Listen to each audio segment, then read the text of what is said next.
Welcome to the Plant-Free MD podcast with Dr. Anthony Chaffee, where we discuss diet and nutrition and how this affects health and chronic disease, and show you how you can use this to optimize your health and happiness, both mentally and physically. All right. Hello, everybody. Thank you for watching. This is another episode of Plant-Free MD. Today, I have a very special guest, Maggie, who's from Whitehaven Farms up in Alberta, Canada. And she has been a long-time carnivore, nearly lifelong carnivore, and raised several kids as carnivores, and has been working as a rancher for decades now. Thank you very much, Maggie, for joining us. You're very welcome, Anthony. I'm very pleased to be able to talk to you in this amazing venue here. Yeah, well, thank you. And it's, we've been conversing over, previously before we hit record, and then over emails. And so I've just been very fascinated with your story and how you came to be the person that you are and your experiences. And I would just love to pick your brain about that. Can you tell us just a bit about yourself and your background and what you do, and how you first came about just eating meat? Well, born in Montreal, 1941. So I'm getting up there. I don't even think about that. But our family moved west in the 50s and ended up at a private school and graduated from there and went to UBC to take veterinary medicine because I thought that's what I wanted to do.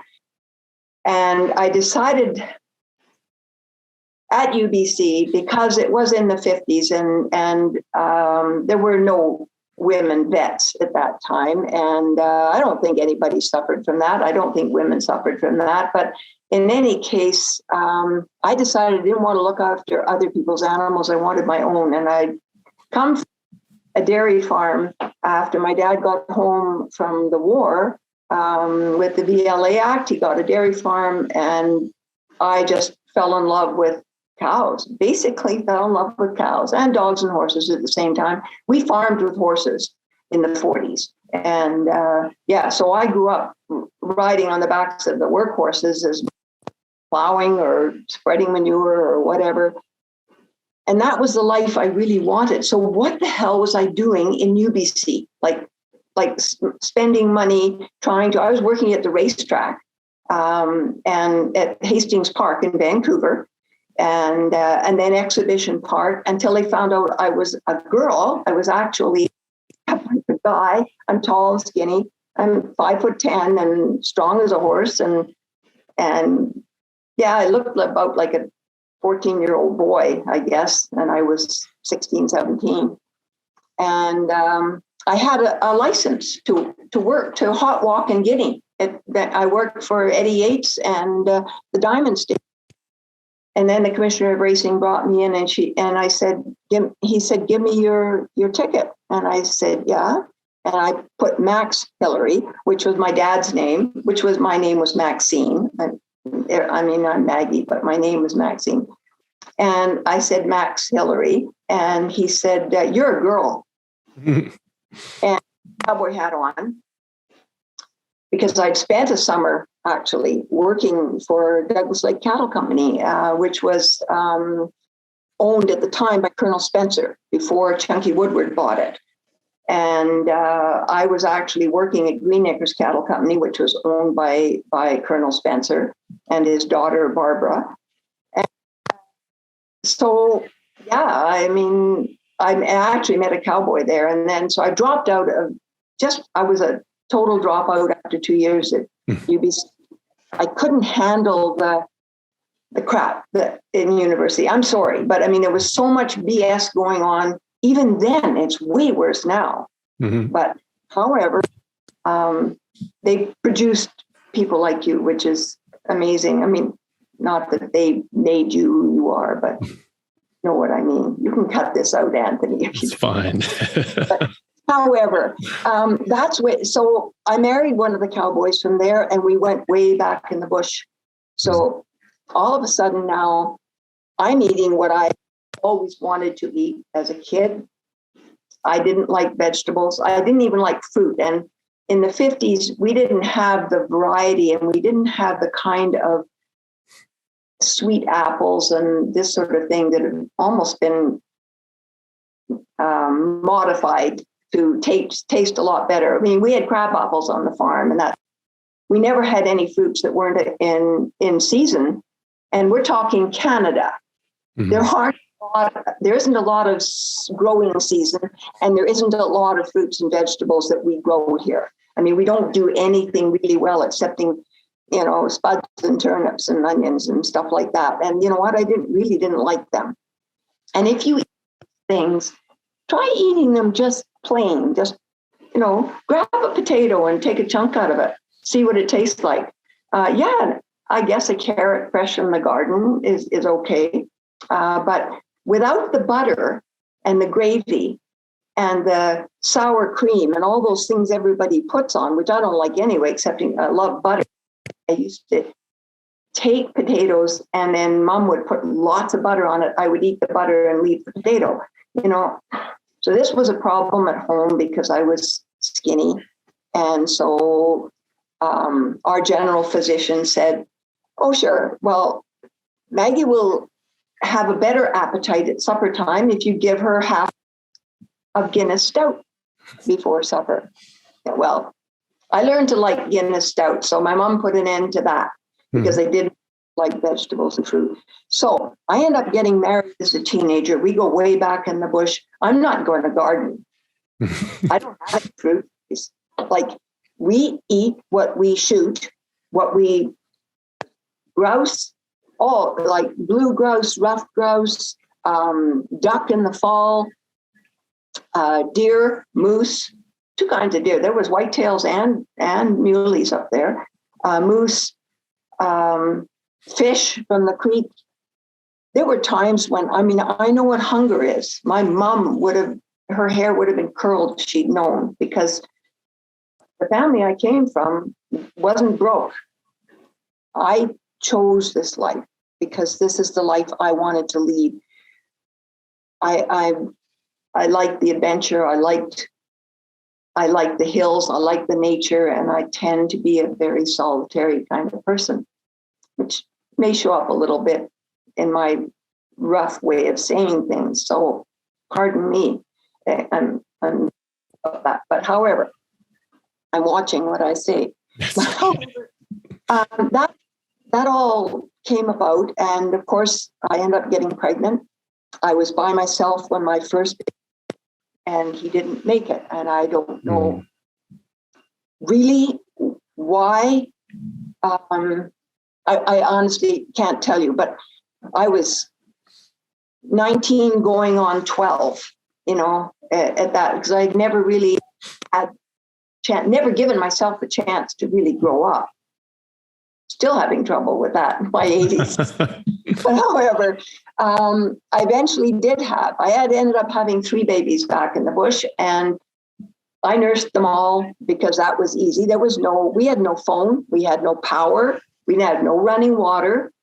There was and winters are tough, even back in the hills, north of Kamloops, So they went from me to eating venison. My oldest daughter had never tasted beef until she was 10 years old. And I told them, I said, now this is beef. This is what we raise. And you might not first bite. They were used to venison, all kinds of venison, including moose and salmon, sockeye, salmon coming up creek, all the way up from the Fraser River to the Thompson River to the Bonaparte River to Dead Man's Creek to Chris Creek, where our ranch was. And they would come up there. They would be pretty beat up, and we'd shoot them and pick them up in the creek. And if you couldn't put your fingers through them, we ate them. There was times when life was tough, and the cows, if it was a drought year, they would come down not in too great shape. And the deer, we took 9 deer off the mountain one year just to keep ourselves fed. We didn't have any refrigeration. So, they were put way up into the top of a big ponderosa pine out of the blowflies in the summertime, and you just peel off what you need. And I had a lot of help from a little lady at we were the first white ranch past the Indian Reserve, and And she helped me a lot with making dried meat and a little wiki up and stuff like that. Mm-hmm. So I had dried venison that was cooked and smoked and dried. And my kids teethed on that. Like, this is what they ate. And I didn't have to garden. I didn't, the indigenous, they call them indigenous now, but, and somebody asked old Alice, who was just a darling, she was like, and she would take me up and we'd go pick hoosum berries. And that, if you'd ever had hoosum berries, they're high bush cranberries, and they smell like dirty socks. But when you cook them up and you get the juice from them, vitamin C. And so her kids, if they got a cold, they had to take it at work, and she'd give it to me too, and I'd give it to my kids, and they hated it, but that's what they would get, and they very seldom got sick. But the best thing to give a baby is I don't know, like we make jerky ourselves, and it's great. And I give it to a baby to chaw on. I wouldn't put but they would pound berries into it, and my kids teethed on that stuff. Mm-hmm. And I'd give them the ends of a bone, and they'd gnaw on that. Best thing ever for a baby that's trying to get their teeth to break through the gums, So my kids didn't really have any problems like that. And then I would cut the meat up really fine, and they would into their mouth whatever they wanted. And I never had anything in my whole life since I left home, the age of 17. I've never bought a pound of sugar, ever in my life, ever, ever, ever. It's not in the house. You look in our fridge, there's no vegetables around here. There's all kinds of, this morning we had steak. We had a calf. We don't eat a lot of good, beautiful young beef that I absolutely love because it's worth too much to us. And this is the point of me getting in touch with you. You're the only one that ever picked up, Anthony, bless your heart, is that we want people to eat meat and get healthy and get rid of their diseases and be strong. And we want the children to have the brain power and all that. You need meat. Okay. So you get everybody, you and the rest of you guys that are willing to put yourself out there, you get everybody eating meat. Where is it going to come from? I've mentored young cowboys, young ranchers. There's 5 of them that I can tell you right now, and every single one of them have said to me, I don't know how long I can do this, Maggie. I can't afford it. I'm not making enough money. One of the kids that I sell bulls to, I'm mentoring him, and he finally got married. I was so happy. Oh, the first year off, she gives him twins. And she was his right-hand man on the farm. He would go to work. She's calving out the cows. And now she's got 2 tiny babies. And now she's got another kid. And then damned if another kid I was helping with. That is, where the hell the twins come from? Well, you eat meat, you're going to have more babies. That's just the way it is, I guess. But the thing is that how are we going to, if there's no cow-calf man, there's no backgrounder, there's no feeder, there's no finisher, there's no truckers driving truck to get those cattle to market, there's no abattoirs, there's Beyond Meat and meat substitutes, and all I hear is these people are saying, well, I know meat's good for me and I feel so much better, but I feel like a murderer. Like, really? These critters wouldn't even exist. We love our cows. I can tell you, the 2 oldest cows, and I've been in this business for 60 years, okay? Over 60 years now. 23 years old. Yeah, they were named. I had all these kids. So they would name the cows. You on 150 head of cows, they're going to name every damn one of them. Chatty Cathy and Brownie both lived to be 23. The average age of a beef cow, like your dog and your cat, is 10 or 12 years old. Okay, that's the average life of a beef cow. They have to be kept fed. Absolutely a pristine diet, not the crap that most people in the city feed their dog and cat. because those dogs and cats could live to be 15, 16, 18, 19, like ours do, because they're fed meat. They're not fed this food. They're carnivores. But cows are not carnivores. So we're saying, oh, it's bad to feed them grain. Oh, excuse me? If there's grain out there, the deer and the moose are eating it, whether it's wild oats put on here by the creator, or it's our tame oats, or what kind of grain we're eating, those wild animals will be in there. They're not going to go foraging onto all kinds of fescues and stuff in the fall when they've got grain to eat, and they do amazing things with that grain, because hunting on the prairies, you're getting grain-fed moose and grain. Moose are browsers, but you give them a grain field, they'll eat the grain and they'll put on white fat, and it's absolutely amazing. Sure, they'll go back and eat in the swamps, but this is that's what their rumen is for. And if you look at the physiology, I did get at university. If you look at the physiology of the cow, this is a miracle. This huge rumen, or a moose, or a deer, or apparently a camel. And I've never eaten camel or giraffe or anything, but they're ruminants. They chew their cuds. This amazing vat that all the grasses and the grains and all that stuff goes into, and the bugs in there eat it. They have a biological tank going on in there. And the bugs, now, this is a lot of things that people don't understand, is that animal raises the bugs in the rumen. Now, if you don't have the bugs in the rumen, for some reason or other, too many antibiotics because the cow got sick or whatever, or something happened and she lost her cud, as they say, then the only way to get that cow back into shape, because it can't digest the food without the bugs, is to put the bugs back in the rumen. Now at UBC, we had actually windows sewn into the side of these rumens on these cows. They were fine. They were cows. And we'd open them up and we'd pull it was rank, pull that stuff out and put it into another cow, or tube it in, like put a tube in. You have to make sure you get it past the epiglottis and down into the rumen, because that's the only stomach. You put that stuff back in and away they go again. So it's the bugs in there.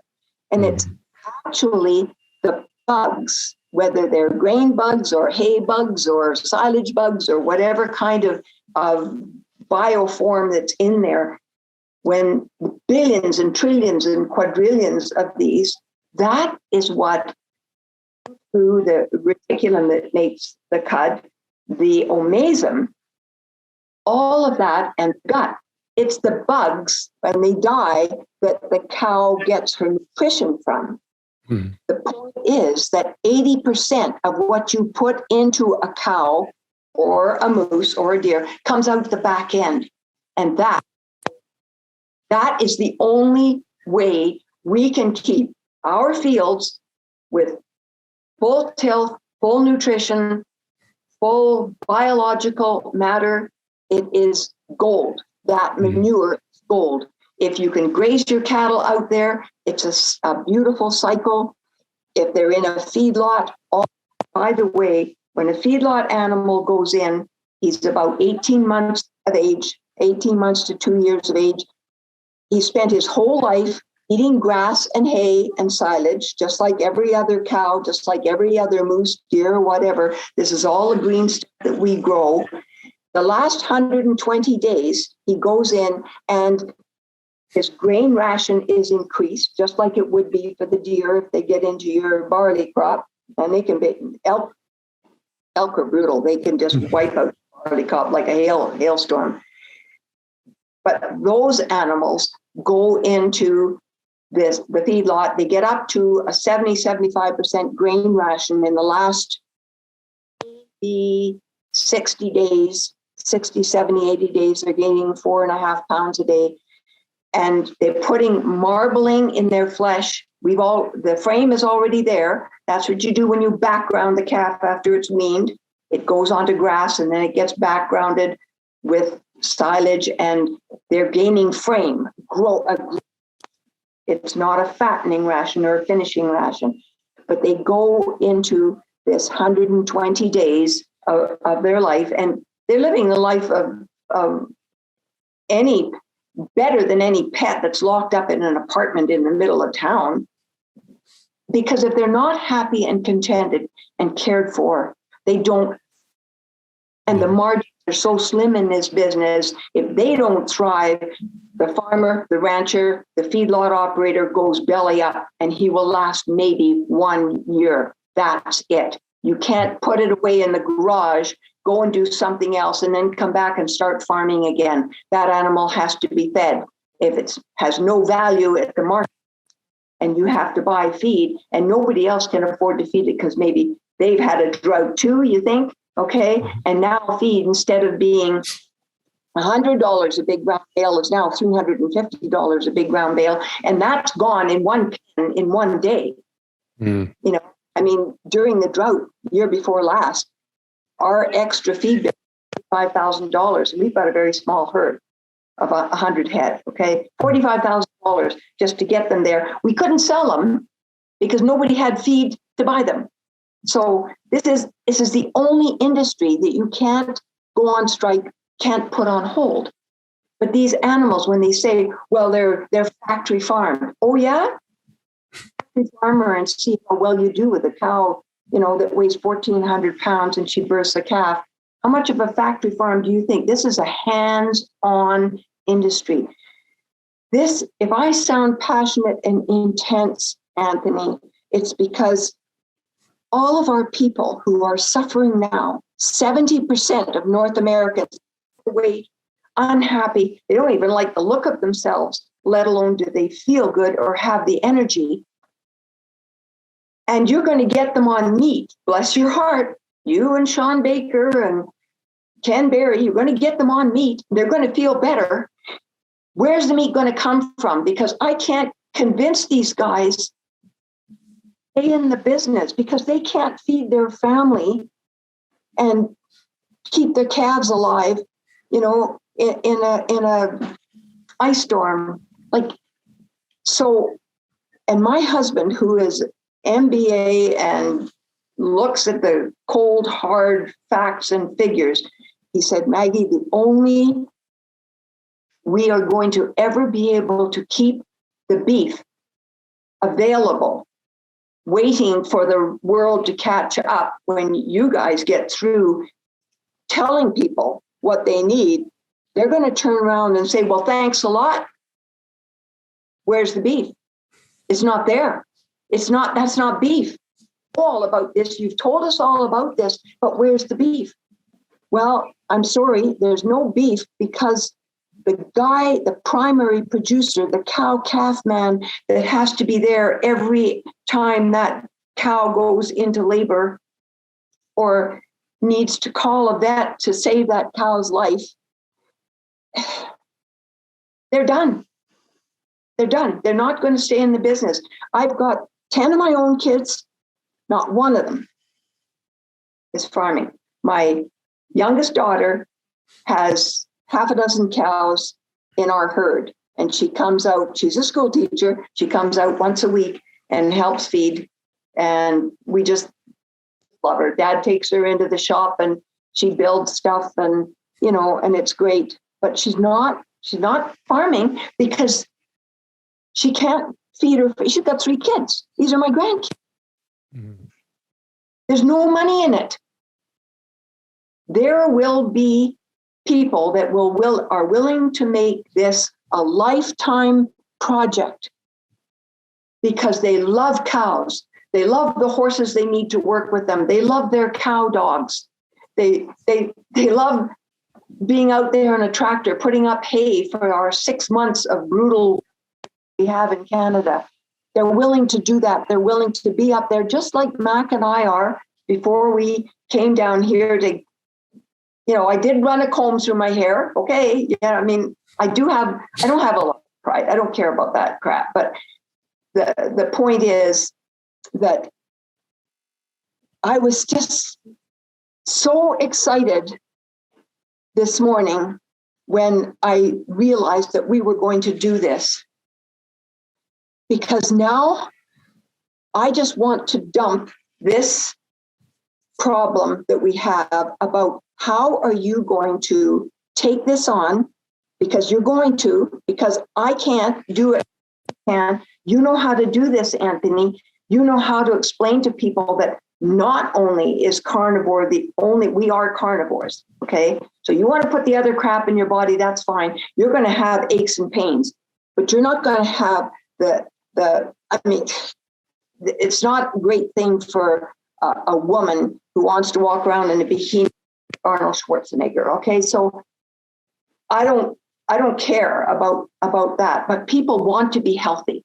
They want to be strong. They want to feel good when they get up in the morning. They want their brain to work. They want to remember things.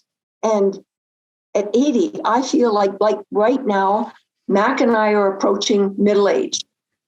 But okay, that's fine. He's 67. I'm 82 on February the 1st. We've just bought a little farm in Colombia. We went down there because we're building a sailboat in our shop because Mac wants a sail. He's a sailor. I took my license and went down 5 days. First holiday ever, 5 days down at the coast, went sailing on a boat to learn how to sail, because I said, I'm not going sailing around the world with you ever until I know how to sail, Yeah. So that's what we did this summer, August 1st to the 5th. My daughter came and looked after the whole place, bless her heart. And then we decided that where are we going to put this boat? He'll be finished, 32-foot catch. Okay. And he worked all over the world in his life. And we got a motor from a fellow in Bangladesh that took apart a lifeboat, sent it to us. It's a diesel. It's a Butte diesel. $2,700 delivered into our shop. Wow. Went into this boat is going to be sailing in 2 years, and we're going to sail it down to Colombia. So I said, well, I don't want to live on the beach in some touristy place. Can we look for maybe a little cabin inland? Colombia, because it was cheaper. You can't afford to go to Panama or Mexico anymore. The tourists have put that out of sight. We found this little 13-acre farm there.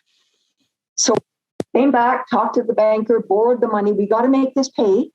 This is a family farm down in Colombia. We fell in love with the family. And they said, well, can you please take it over? Their dad had just dropped dead 3 years ago. And he was only 60 years old. And he had all these projects going. And the boys had one lives in Bogota, another lives in Manizales. And we had to learn Spanish, for gosh sake. So we've been doing that over the last year. And we're not, because nobody speaks English down there. So we're down there, and this family, they lowered the price for us. And the Colombia peso dropped to the Canadian dollar. So I went to the banker here, and he says, you guys are crazy. And I said, well, maybe, but can we do this? Put another mortgage on the farm. We'll manage it somehow. What we're doing. So now we've got 1,000 coffee plants going in there.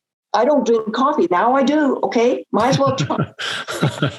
He says coffee's okay. I don't know about that.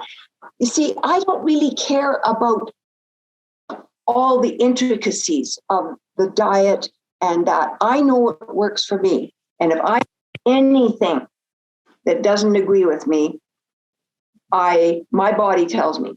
Okay. So that's like, an 18-year-old going out and having his first drink, or maybe his first, what do you call that? A Toke or something. I don't know. Mm-hmm. It doesn't work very well. Well, this is what vegetables do to me. One apple, okay, a cracker with figgy stuff. What did we have the other day? Fig jam. And okay, the next day, yeah, I still have to go to work. I still have to fill grain buckets. I still have to check cows. I still have to, had a little RSV thing going through there. You know what a rhinosinusial virus is? Well, we have a bovine has the same thing. It's not zoonotic. You don't worry about it, but it goes through kids the same way as it goes through calves. And we didn't give shots because we took off to go to Colombia, see the farm, and fell in love with it and signed the papers. And when we got back, the weather had just taken a dive. So the calves didn't get their vaccinations.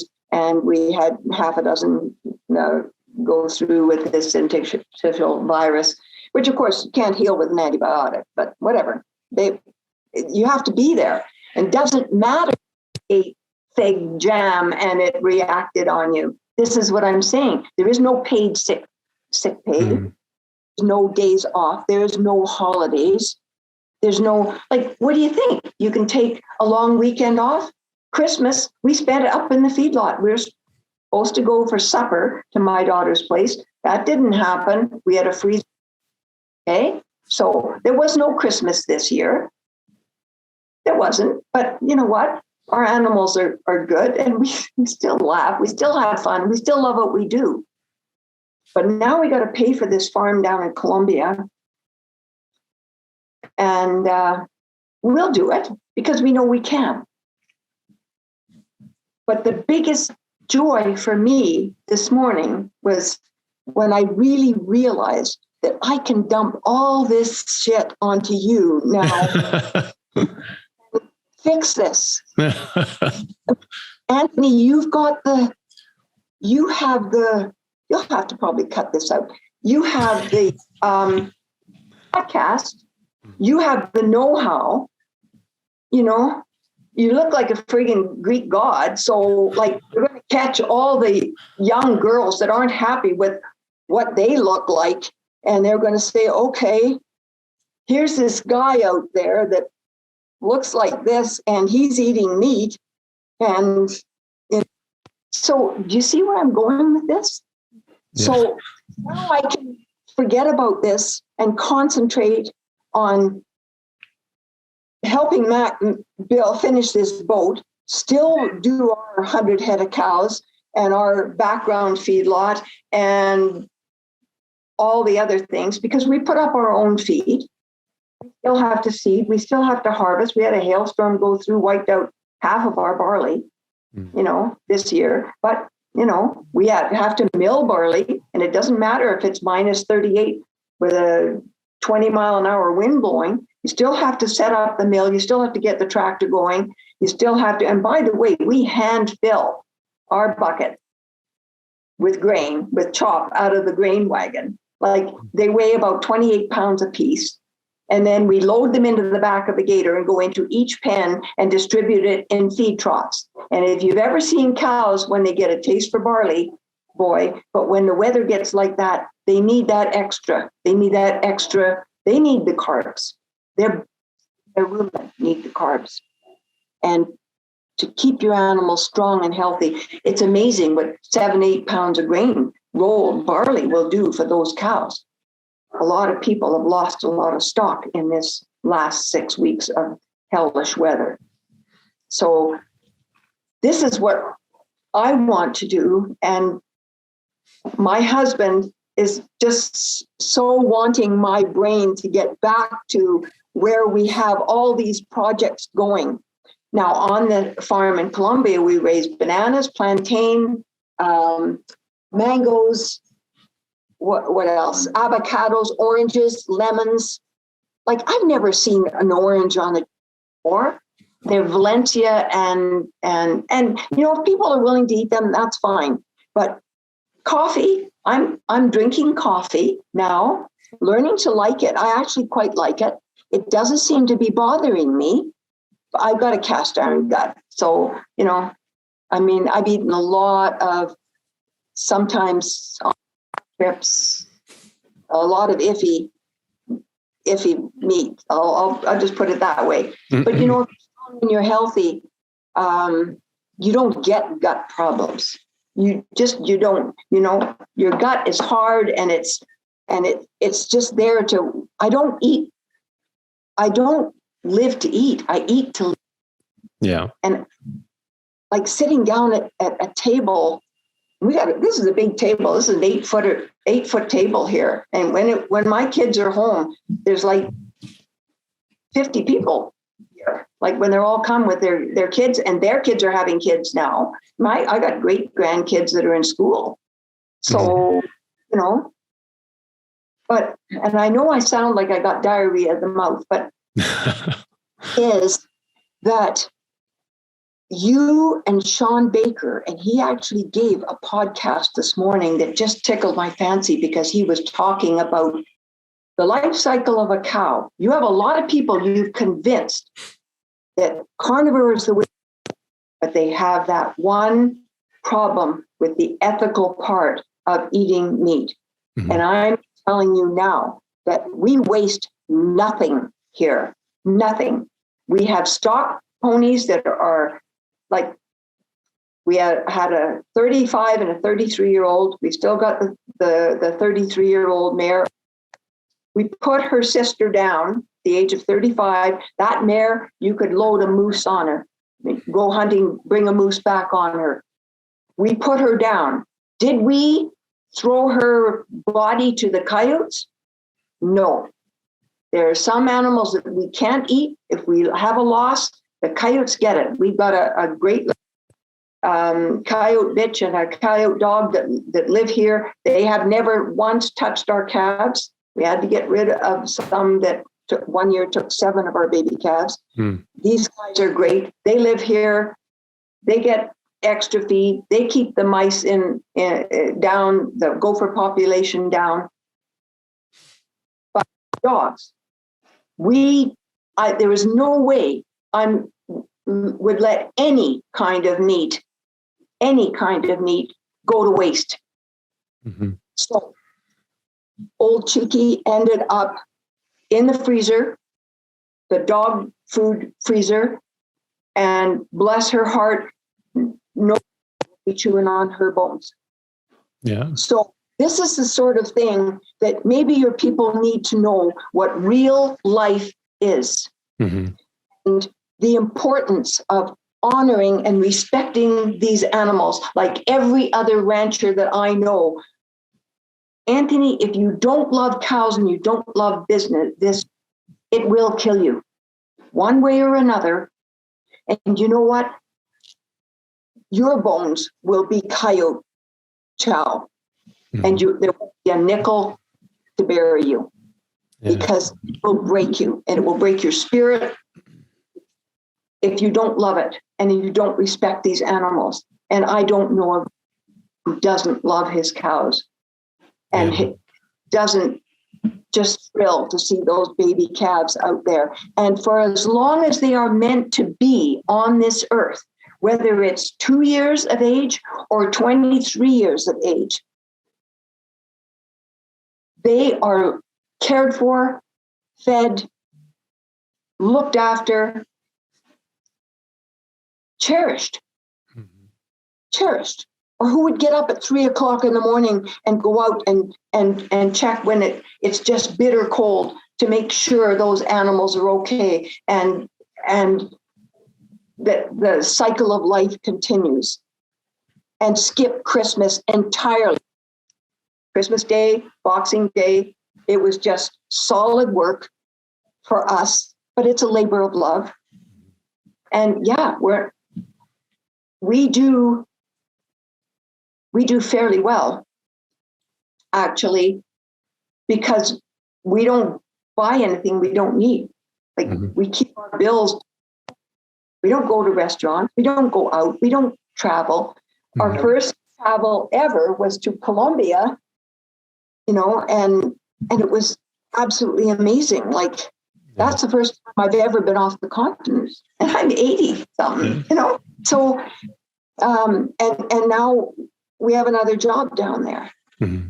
So with that, I'm passing this burden of how the heck are we going to keep in this business, and how do I keep all these kids I'm mentoring in this business going?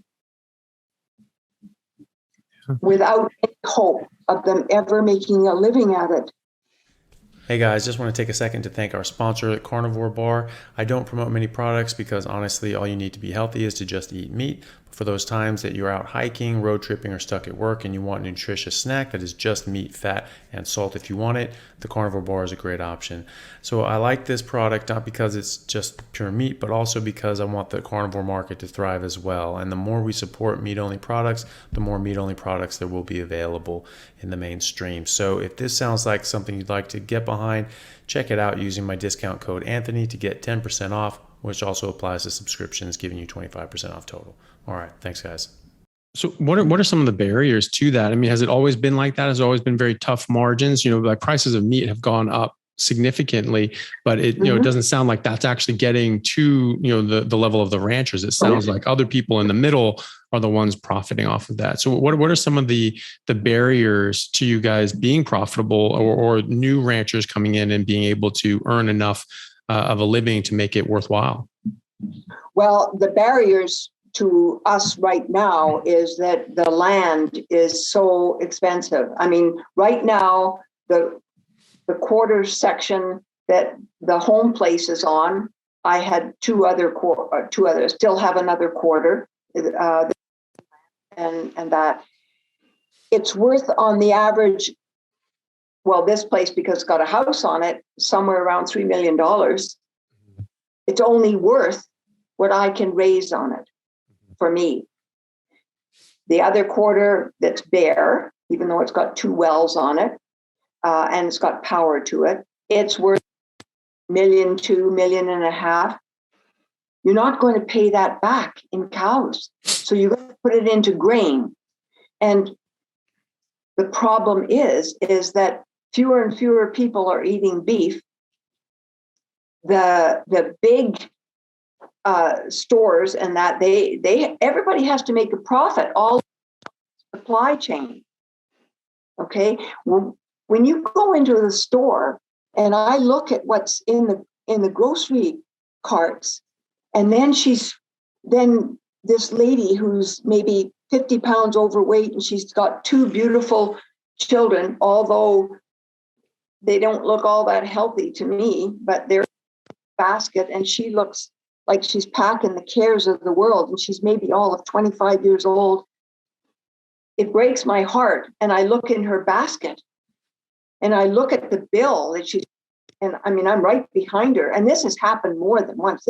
I don't care what grocery store you go into, and you'll see what they're paying, $250.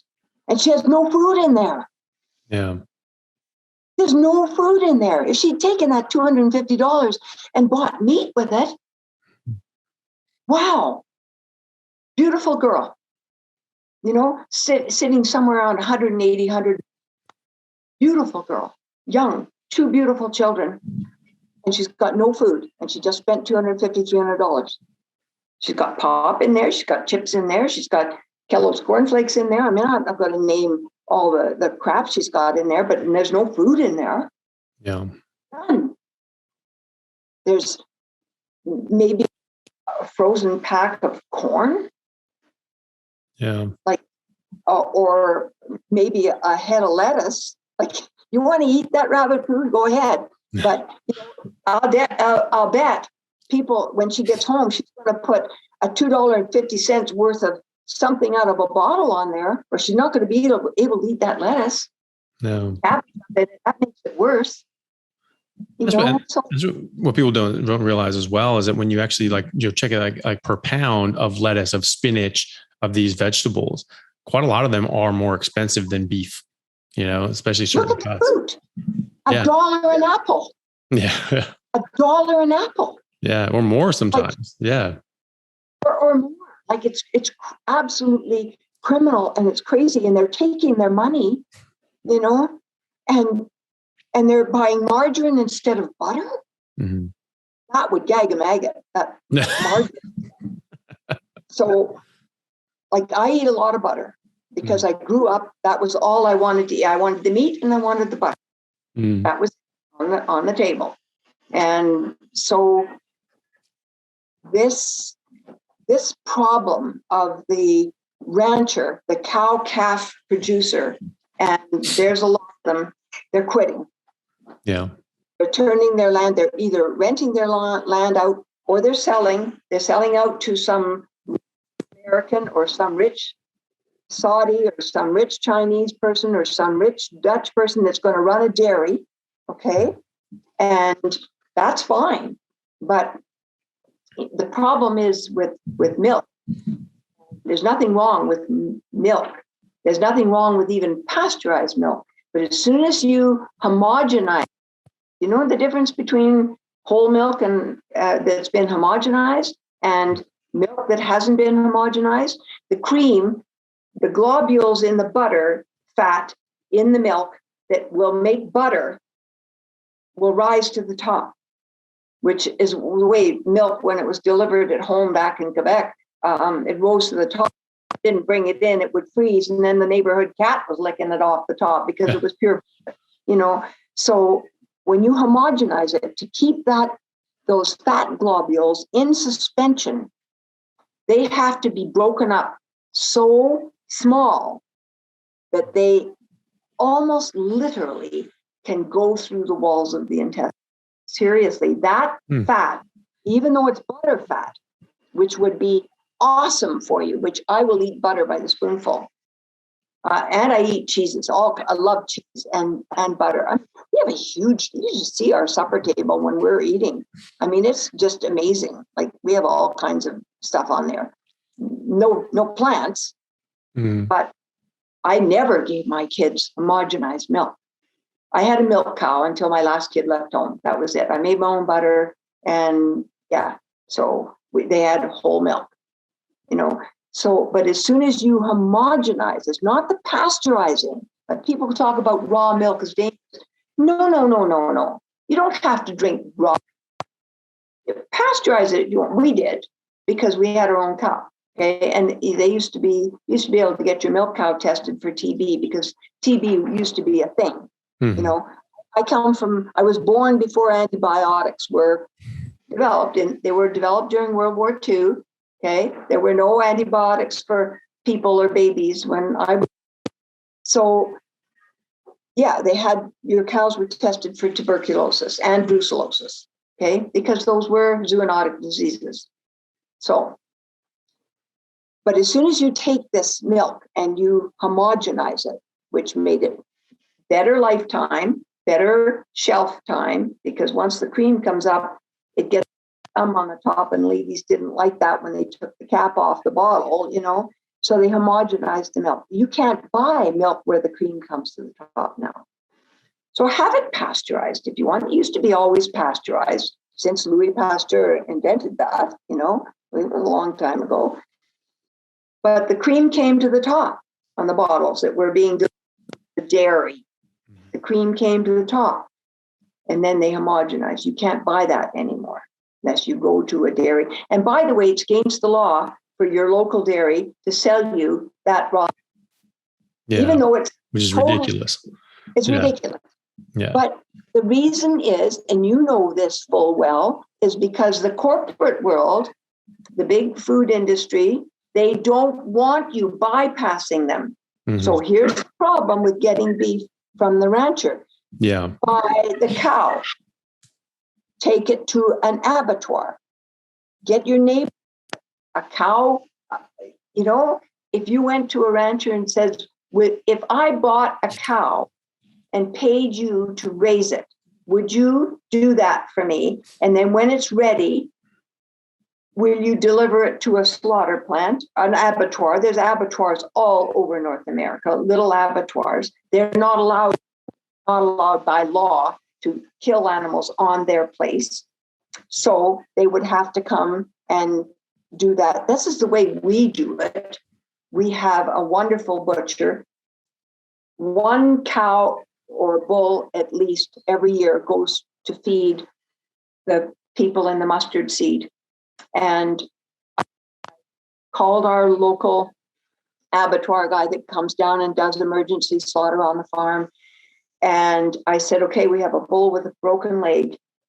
Our freezer was full. I look after my family first, but then try to make sure that an animal, instead of just taking it to the market, if it's past its time, I get him and he takes it and turns it into hamburger for the mustard seed.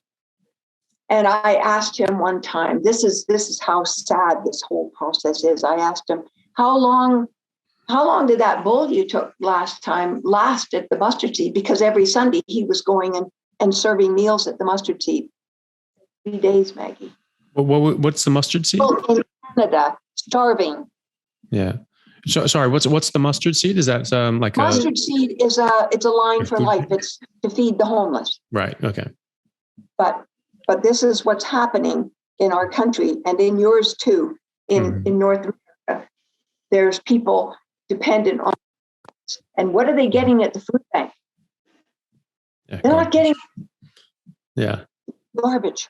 Yeah. They're getting rapid food. Yeah. So you see, I mean, we've got one small chance to get this straight, and I'm trying to give you all the information I possibly can from all these different angles. Mm-hmm. I want you to take this on, Anthony, please. Well, I'm trying to. Yeah.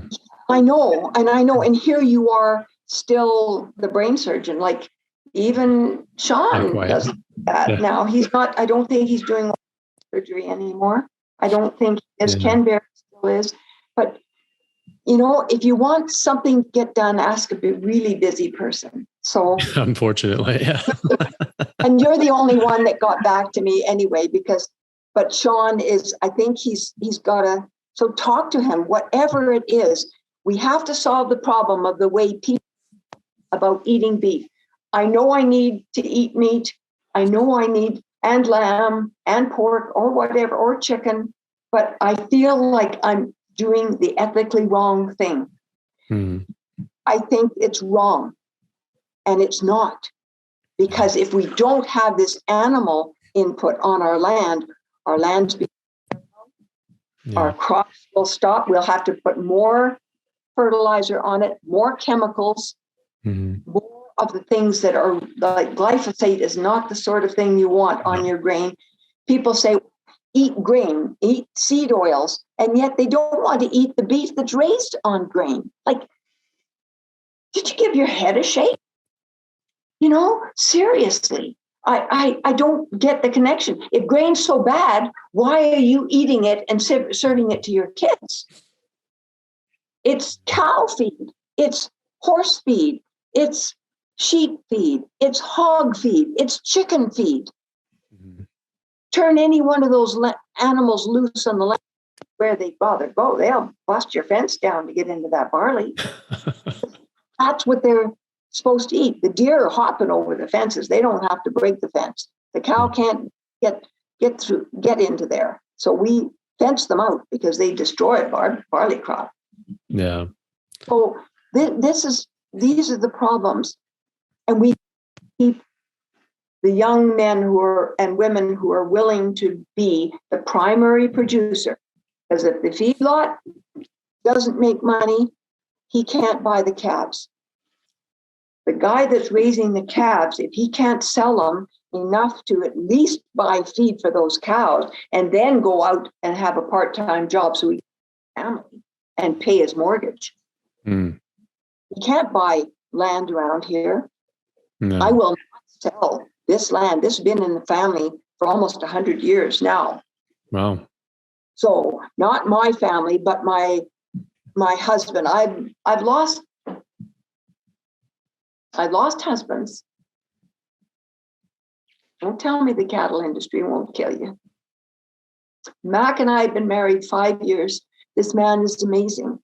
He is absolutely amazing. And he's willing to come on this journey and put up with all my crap and my cows. He used to run a feedlot.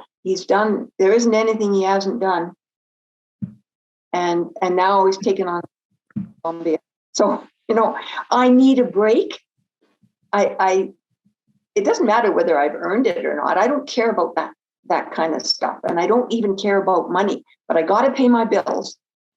And this farm is going nowhere because I have a grandson who's now 6'5" and he's just turned 16. And he's going to go to college first because he won't come here to take over. He's got some cows here. Amazing kid. And he loves cows. So his dad, who's a grain farmer, is saying, how are you going to make any money? You go to college first and learn how to be a mechanic. Because if you're going to have cows, you're going to have to go and out to work in order to feed those cows because you're going to do it even if Nanny gives you the farm. So how do you like them apples? Yeah. And he's right. You know, I mean, I could be angry with my son-in-law for telling me that. Max says, he's telling him the truth. You can't make a living raising cows or chickens or hogs. Very, very fine line, and certainly not sheep. People who have sheep farmers always have a husband who's got a full-time job. I know Sandy Brock, go on hers. She's got 250. Her husband works full-time.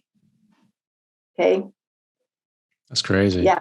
She's got $1 million outfit there that he's also got to pay for because it's beautiful, making it possible for her to run 250 head of ewes by herself with one hired hand. I can't even afford to hire a kid to help me. And there isn't any kid that want to do the job that I do. I tell my daughter, I'm going to Colombia for 2 weeks and you're coming to the farm. She's got 3 kids and a husband at home and she's a school teacher. And she did, bless her heart. She did. So now, you know, somehow we got to make this work. And on top of that, this thing going around in my head about how do I convince Dr. Anthony Chaffee to take on this other mission of explaining to people why it is not only ethically right to eat beef and pork and that, but it's to keep the land fertile. Otherwise, our land is being sterilized by chemicals and the wrong kind of fertilizer and no tilth. You just keep mining and mining and mining. Grade 5 chemistry. Chemicals can either be created or destroyed, elements, okay? So if there's selenium in the soil, okay, and you're putting sulfur in, take up sulfur before they'll take up selenium, even if there is selenium in the soil, okay? Copper, where are you getting your copper from? Do you know that, where are you getting your selenium from? An adult male needs 400 micrograms of selenium every day. If we didn't feed that to our cows, we spend $6,000 a year on minerals because it's no longer in the soil on this family farm that's only been mined for 100 years. Only been mined for 100 years. Pa took the weed off and it went somewhere. Where'd it go? I don't know. China, the States, wherever. But their poop after they ate the wheat didn't come back and go onto the land.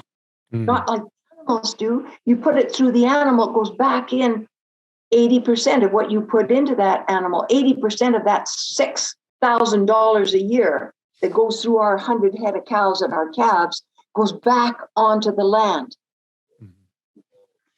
Do you see? We don't need to put not even nitrogen fertilizer on there. Cows are all nitrogen. You know, chicken manure from these so-called factory farms. Ever walked through one of those factory farms? There's bad farmers everywhere, Anthony. There's bad parents everywhere.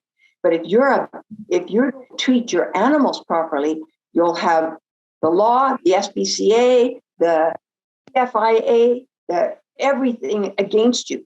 And you could be prevented from having animals for the rest of your life. You're a bad parent. You feed your kids crap and you beat them up. Nobody takes your kids away. They try to help you. Okay? I mean, that drives me crazy. That whole scenario, that where is this balance? And furthermore, these kids wouldn't be badly fed and they probably wouldn't be getting beaten up if their parents felt better. Like, seriously, it comes right down. It's not just a physical thing, it's a mental thing.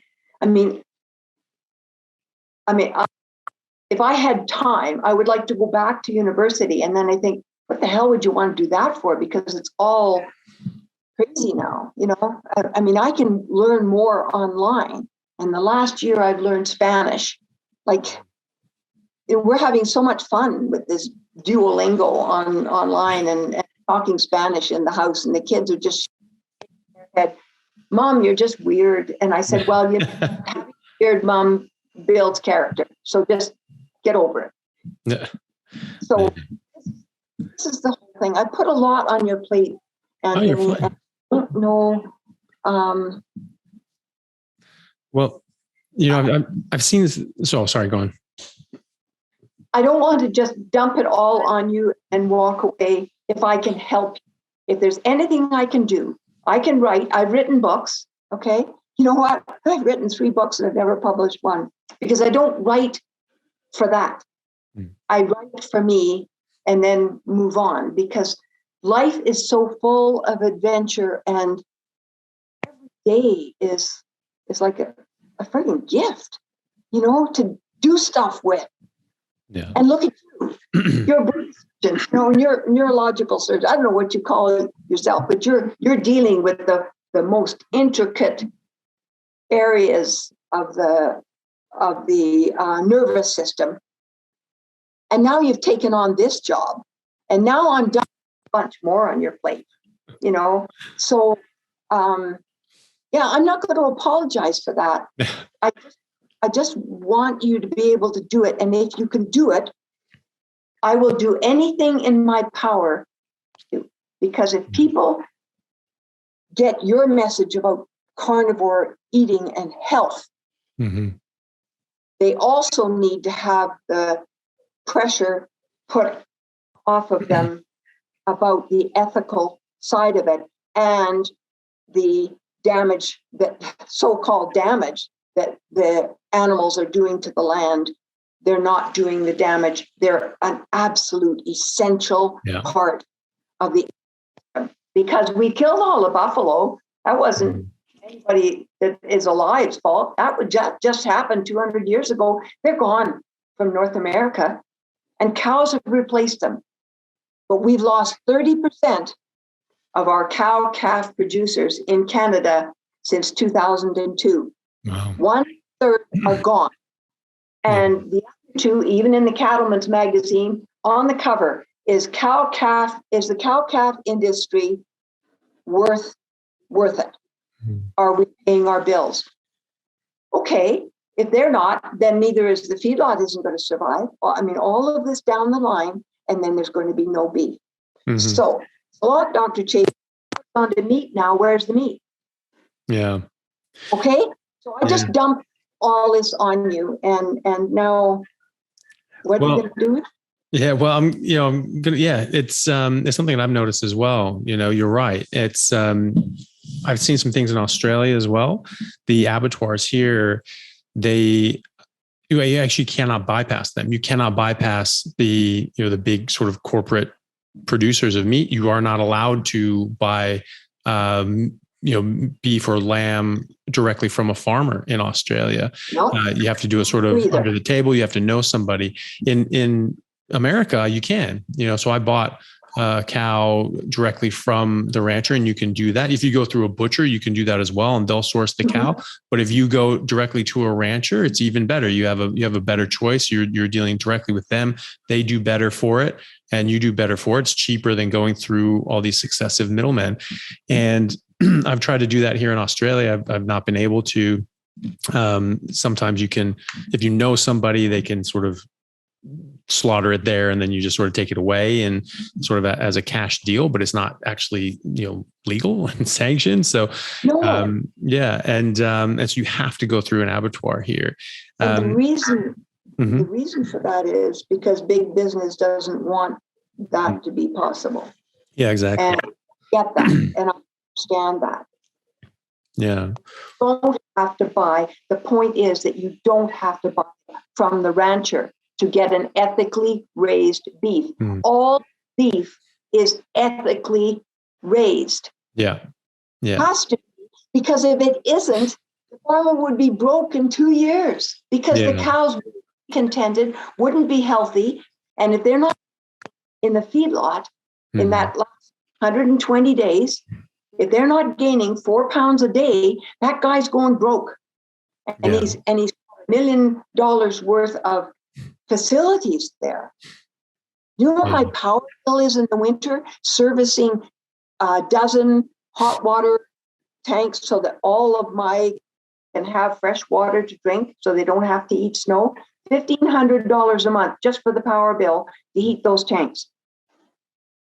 Because I don't have a river that I can get them down and chop ice with. Yeah.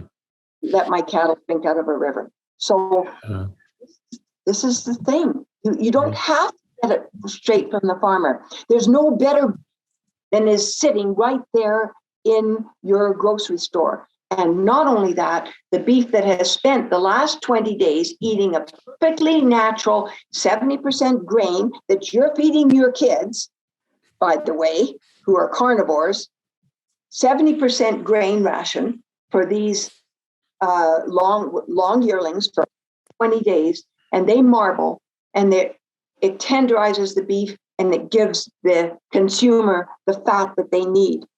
There's times, Anthony, where I just put solid fat from a cow we butchered because they don't marble their meat. A 15-year-old cow has not got marbled beef, but she's got fat on her because she's well fed. So the fat is deposited in kidneys, just like a guy that could be skinny and still have a great big belly. It's because he's got all that fat in there. Well, it's still in a cow, that's still healthy fat. So I will put that in the frying pan and just cook it up and just eat that, because if it's minus 30 with a wind chill blowing, it could be minus 45 with the wind chill. That's the temperatures I have to work in. And I need to do that. 60% minimum of my diet is fat. It's either beef tallow done in a frying pan, bacon, or butter. And then it's beef, because we don't eat that AAA beef. I can't afford to go and buy it in the grocery store. So we eat old cow. Yeah. Butchered a bull summer, and I had to explain it to the kids. Now this is a bit of raw life. He was 14 years old. His name was Reserve. He did his job for 12 years. The last year of his life, the last summer, year before last, he had 1 cow to service and 3 heifers. He serviced the cow and he serviced 2 of the heifers. That winter we had, and the kids rode on him like my little grandkids would just go and climb on him. He'd come up to the fence and they'd scrub him, they'd jump on his back, and he'd wander around. And my little granddaughter, who was be about 7 or 8 at the time, she'd just sit on him for ages. So it was a good babysitter. And he would come up for pets and all of this sort of thing. Okay, he turned 14, and that last winter, we got a really bad cold snap. It went down to almost minus 50. And an old bull of 14 can't shrink his scrotum up like the young bulls do. They pull it up in cold weather. All kinds of straw. His scrotum froze halfway up. And in the spring, I took my kids out and I said, okay, kids, this is what Reserve is suffering. Is this the bottom half of his scrotum fell off, and one of his testes was literally dragging on the ground. And I said, come on, I want real life. This just happened. And I told my daughter, I said, bring the kids over, because Reserve, this is not right. This is not right. You can make an animal suffer for yourself if you want, because you love it so much. But there is a point where reality has to be. And even said, okay, Nanny, and that was okay. Every one of us here, my daughter, my husband, and me, and those 3 kids all shed a tear, because we knew Reserve had come to the end of his line, and he so much. And I've still got a bull working in the herd with one of his sons, and I've sold bulls out of my breed, also sell bulls. That's part of to other ranchers, because I know I spent my whole life inventing, breeding the perfect cow, and bulls that are for whatever you have. If you got heifers to breed, you need a certain kind of bull. You still need to have production calves, but they've got to be able to birth them. They're 2 years old when they have their first calf, and that calf has to slide out like a torpedo, or you've got problems. So I can breed bulls like that, and I've sold them. And the kids that I've mentored in the business have bought bulls from me, and I've made them deals because I want them to be successful. This is like, it's when you see kids being successful, there's no greater joy. There's no greater joy in life than seeing kids. I don't care if they're my kids or somebody else's kids, but when you see kids, being successful and they're starting young families, nothing brings you greater joy. I don't care where you go. That is the ultimate joy, is to see this. Anyway, Reserve ended up being made into, I had 1,700 pounds of hamburger freezer. 1,700 pounds. Not one bit of that is being wasted. My kids are all they all know it's Reserve. They all love that bull. They've all got videos and being on, like even my oldest son was what's my oldest son? He's 56 now, my oldest boy. And then my youngest boy, he was 40. No, he's not. I can't remember my ages of my kids. My grandkids come, they have to wear name tags and say who their parents are and how old they are. It's just ridiculous. But, they understand the real life. This is real. This is reality. Mm-hmm. And 98% of our population in North America totally removed from reality. Mm. Lost their hearts, their souls, and their spirits. And you wonder why depression, you wonder why 35% of the kids that graduate from our high schools are on prescription drugs. You wonder why there's an epidemic of ADHD and depression in 5-year-olds. If I didn't feed cows properly, if I didn't feed our animals properly, not only wouldn't thrive, but they wouldn't look healthy, and they wouldn't be healthy. I think I sent you a picture of me in the yard the other day in a snowstorm with my arm around a tan cow. I don't know if you got it or if it went through. It's 66. No, I can ride on her. Yeah. She's a miserable old bitch, and she's given us how many calves? How old is she? 66W, X, Y, Z, A, B, C, D, E, F, G, H. There's no I. Okay, J, K, next year is L. All the tags on the calves will have L on the tag. That everybody, like in Canada, has all their calves be something, a number, and L will be 2023. Okay, so how old is she? She's 14 years old, and she'll stay in the herd maybe another 2 years. Maybe usually they're gone by the time they're 10 or 12.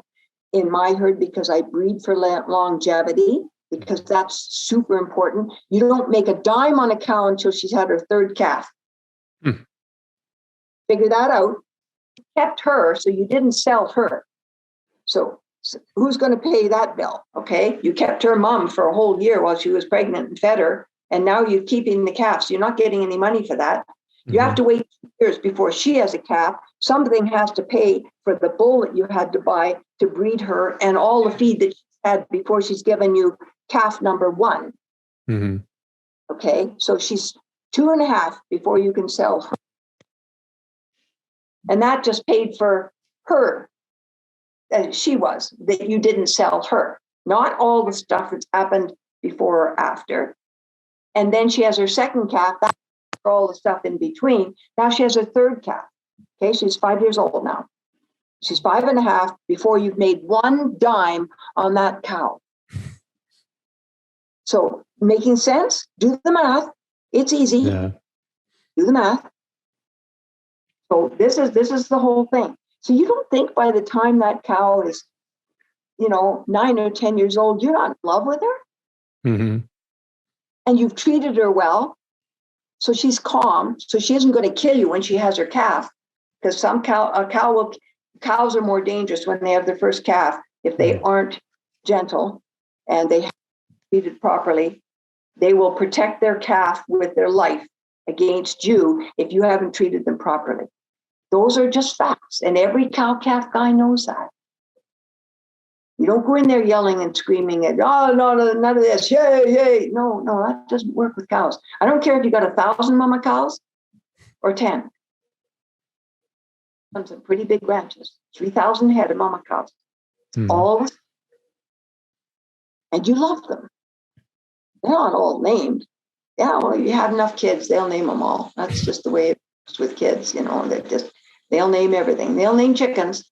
We have the 3 golden girls in our hen house. They've all got names.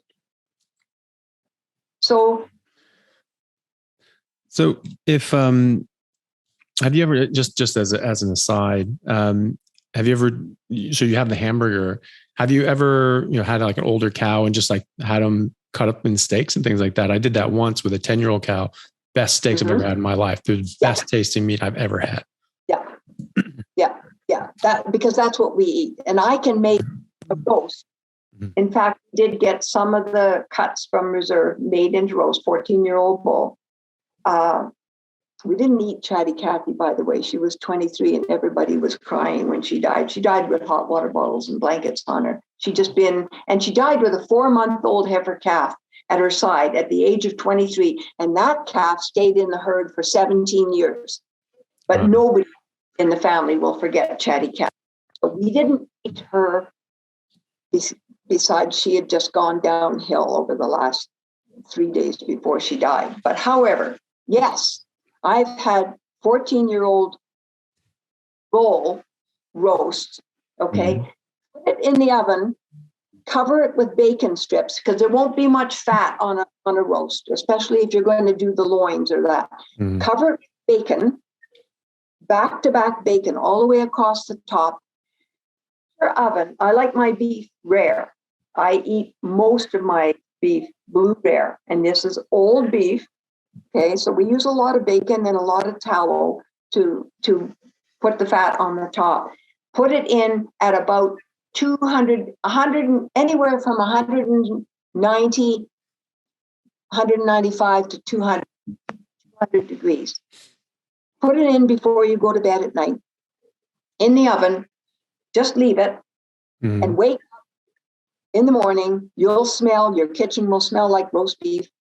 And then at about 12 hours after, at between 175, because 175 internal temperature is rare, but it's rare. It's pink all the way through. Okay. The bacon's on the top. You'll smell bacon and you'll smell roast beef. And there's your breakfast. And it will be tender and it will be so delicious. And you will have brought honor to that 14-year-old animal. Yeah.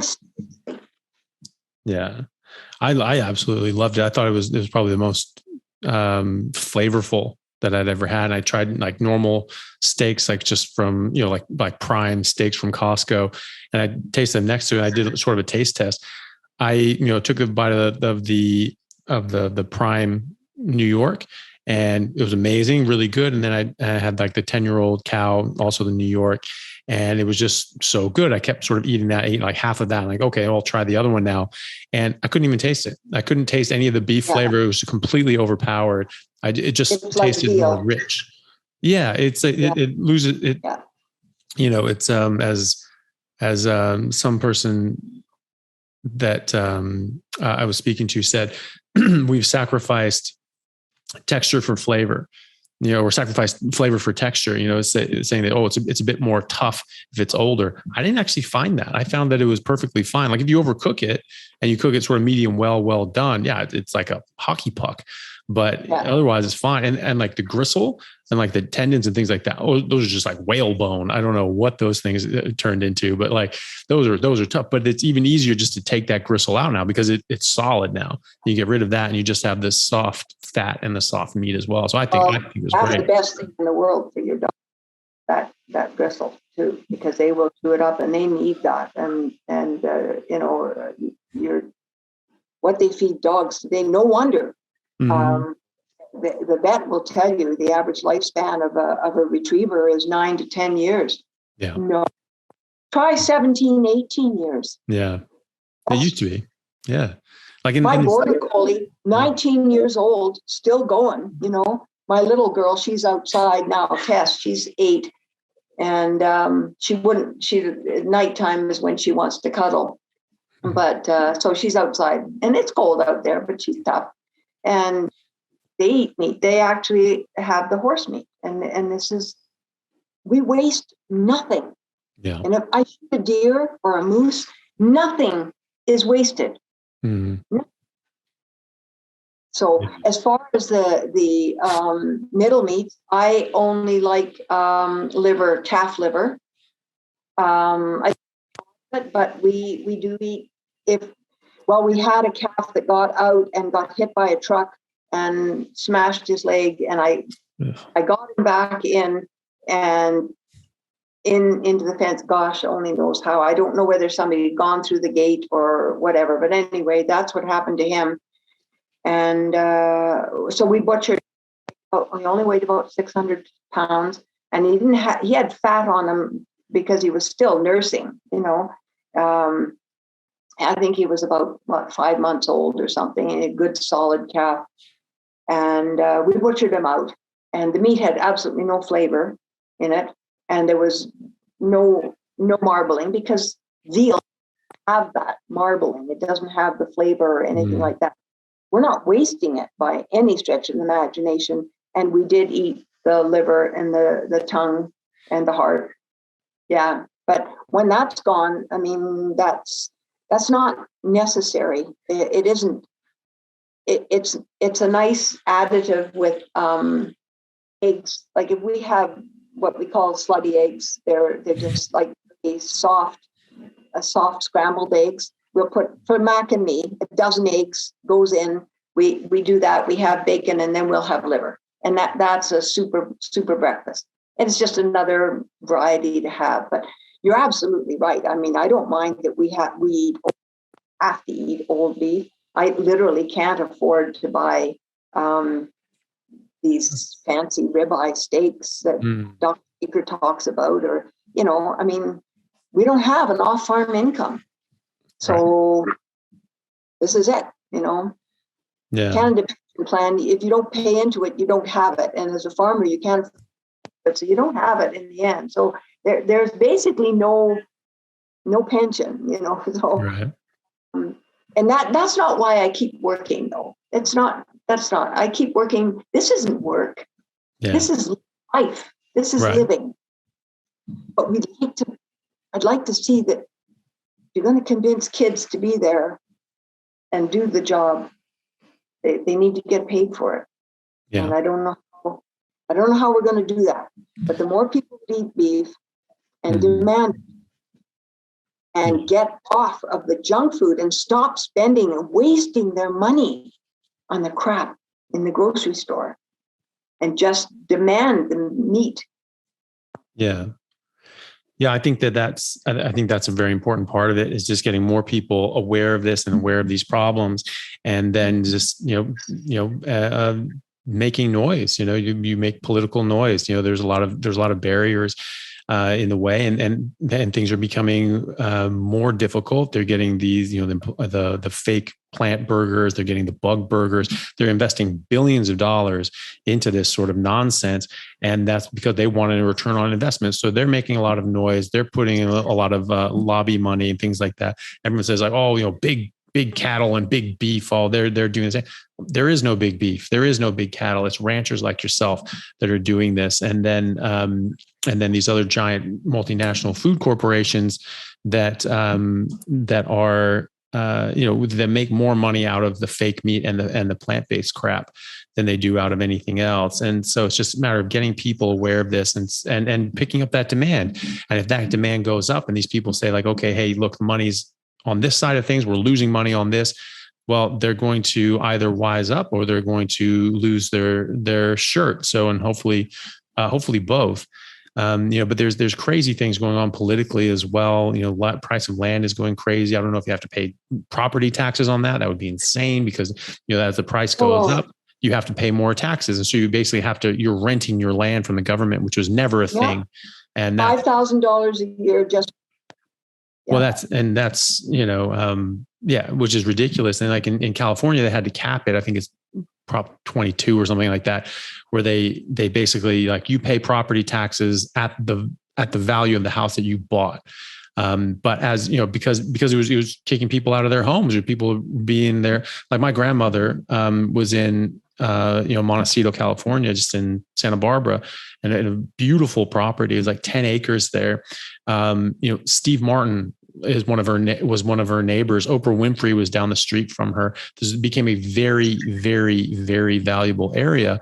And so if she had to pay taxes on what it was worth when she was in her 90s, she would have had to move out when she was in her 70s. She'd lived there for 50 years. And, and so it was, I think, after that, it was valued at much, much more than that. And so it was, you just would not be able to do that in Seattle. My parents in King County, they're living in a house. As the value goes up and up and up, their taxes go up and up and up, which is ridiculous as well. And so there's those barriers with the land, but also just little stupid laws that they brought in, like in Australia. I don't think they've done this, but they were talking about like in Queensland, which is the major cattle producing area in Australia. They are talking about putting in like a methane tax for these cows. Well, they produce this much methane that damages the environment. Now you have to pay, it was $3,500 per head of cattle. That is as much or more that these people make for that entire life cycle of that cow. And so that obviously isn't going to work. That is just immediately going to put everyone out of business, because you're not just going to say, okay, well, I'll double my price now. These other people will be like, no, we're not going to do that. And of course, that's another thing that people don't recognize as well, that it's like you say, it's the bugs that are eating that, so that feed and the grass and the, everything that the cows are eating, they aren't eating that. They aren't getting nutrition from that. The bugs in their gut are, the bacteria are. And as a byproduct, they produce fat and die off and our protein. So the cow's absorbing that fat and protein. It's the bugs that are eating the fiber. And just as a part of breaking down fiber from those bacteria, they produce methane. And the thing is that people don't realize is that if that plant material is getting broken down by that bacteria in the rumen of a cow or on the ground, because it's just sitting there dying, it's still going to produce that same amount of methane, because it's the bacteria breaking down the fiber that produces the methane. So that's going to be produced regardless. And that's what people don't understand. And they're trying to put people out of business. And this that you've got a handle on all of this, Anthony. And I just I'm amazed by it. And it's just like my daughter's just saying, "Oh, Mom, you sound really happy." And I said, "Well, I am." So I don't know if they'll get. I don't know when you're going to broadcast this, or whether this or you're going to have to cut out a whole lot of. I'm not going to cut anything. We'll just. Well, it doesn't matter to me. But if you do this, because serious, I'm kidding about this, and I'm not just saying this to you. You guys are going down in history, because you are like poor old doctor. But well, that's cool. That's okay. I'm already doing more than that. Like I read that book. It came out years ago. Gosh, I was still a kid. I don't even think about how old I am. Sometimes I just forget, but he didn't go far enough, and then he killed himself basically by falling. I don't know how he I think he hit his head and Was it Dr. Atkins? Yeah. Yeah, I think he just slipped on some ice or something like that and cracked his head. Yeah. And he was actually brain dead before he dead. I don't know whether it was but people say he had a heart attack. There's like, oh, Atkins, he died of a heart attack. Like, no, he didn't. That's complete garbage. I don't know where these people get this stuff, but they just make up a lie and then they repeat it and repeat it and repeat it. And then all of a sudden, people take it up. I even saw that on Dr. Huberman. He was interviewing Professor Palmer from Harvard, and he wrote that book, Brain Energy, which is all about curing psychiatric issues by changing people's diet and fixing their metabolic health, which is amazing. And they were talking about, Atkins, because Dr. Palmer had done Atkins decades ago and it had really helped him. And so he said, oh, well, Atkins, that's interesting, but, he did die of a heart attack. And that's what people are saying. And it's like, so even Professor Huberman, who's a very intelligent, very well-read and well-versed individual. Sorry? Nobody corrected him. Well, I tried to make a comment on it, but that's the thing, that it's so popularized. These things get repeated and repeated and repeated until people just go, oh yeah, that's what happened, and they never look it up. And so, and I see that in medical textbooks. I swear to God, I see so many things, and if you trace back the origins of it, it's like based on nothing. It's complete garbage, and there's a lot of that. And so I look out for that sort of thing, but. I didn't know that until someone said it. I was looking at these discussions. Oh, he died of a heart attack. I'm like, I don't know about that. And someone said, like, no, he didn't. Here's a link, blah, blah, blah, blah, blah. And it's just like, okay, there you go. But it's what the Nazis did. They said, tell the lie, make it big, and keep repeating it until everyone believes it. And that's just how propaganda works. You just keep repeating a lie over and over and over again, and people will start to believe it for whatever reason. Maybe because they just believe it, or maybe because they, have a vested interest in believing it. It confirms their bias, Yeah, it confirms and so they their want bias. To believe it. And I think part of it is too, where are the critical thinkers? Like that. I have had much to do with or associated with that took my interest to well, my husband is one of them. He's a real critical thinker. But I took it for granted that everybody would think about something. If they were going to believe something, that they would actually give it some thought and do some research. The point is that they can't. Young people have brain fog. Their brains aren't. They're born with all this potential, and then from their mother's breast to this horrible diet,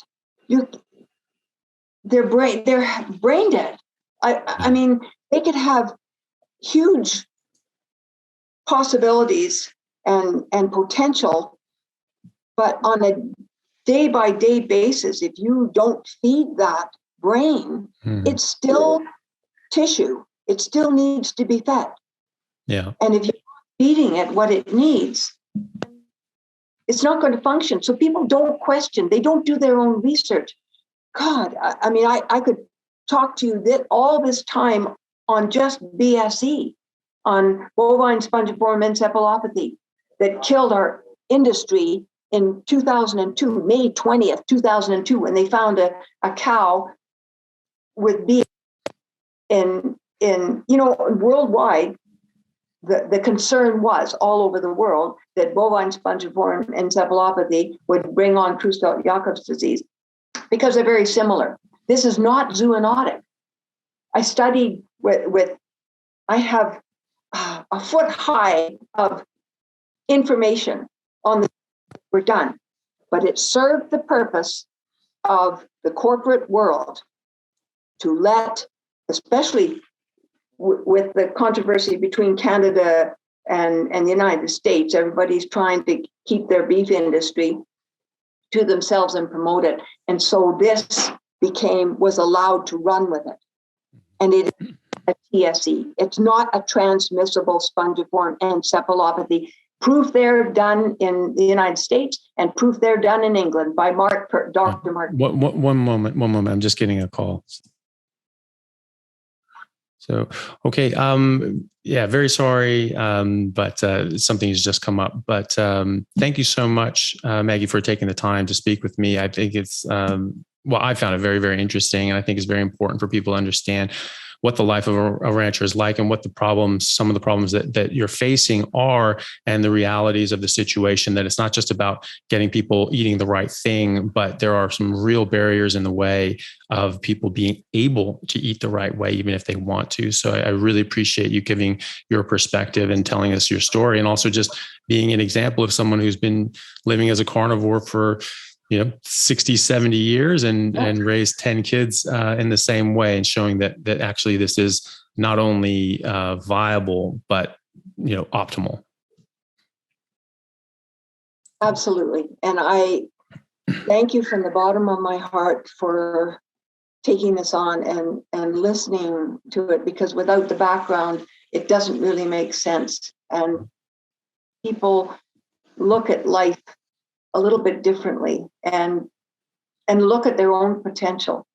Yeah. And the only way they're going to develop that potential is by feeding their bodies, their corporate bodies, because you can't have the heart and the spirit and the energy and the mind and the will to do anything without a healthy body. Yeah. Boy, I believe that there isn't a disease. Years ago, 95% of our diseases were proven to be degenerative diseases. Yeah. And who said we're supposed to die at 100? Like, I can't. My bank manager said, Maggie, you got to live to be 125 to pay all your bills. And I said, yeah, well, that's the plan. Okay, let's go for it. And so we do it. And I'm not being facetious about this. I mean, I don't,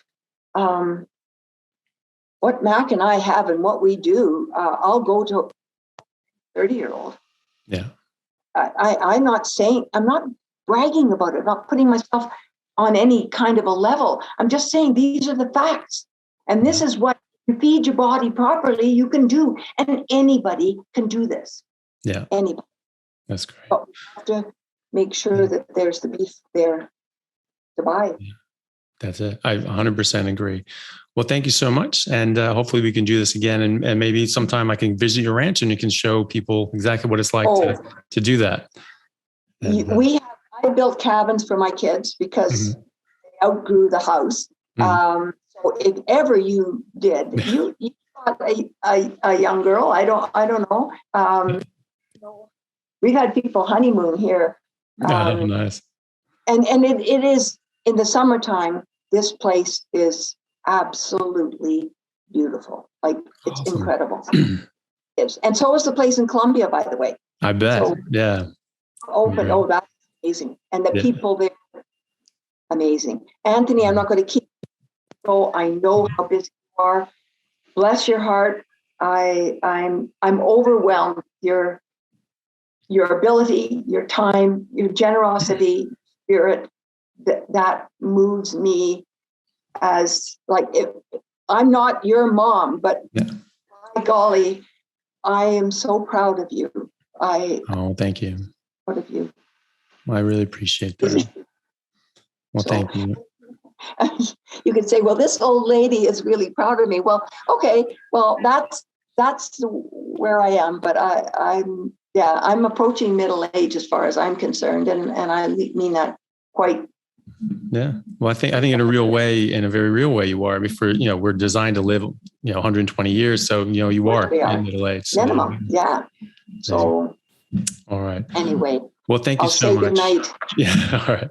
Well, have a good night. Thank you very much for your time. We'll talk to you later. Thank you, Anthony. Very much for taking the time out to listen to what I had to say. If you like it, then please like and subscribe to my YouTube channel and podcast. And if you're on YouTube, then please hit that little bell and subscribe, and that'll let you know anytime I have a new video out, which should be every week, if not more. And if you could share this with your friends, that would help me get the word out and let me know that you like what I'm doing. Thanks again, guys.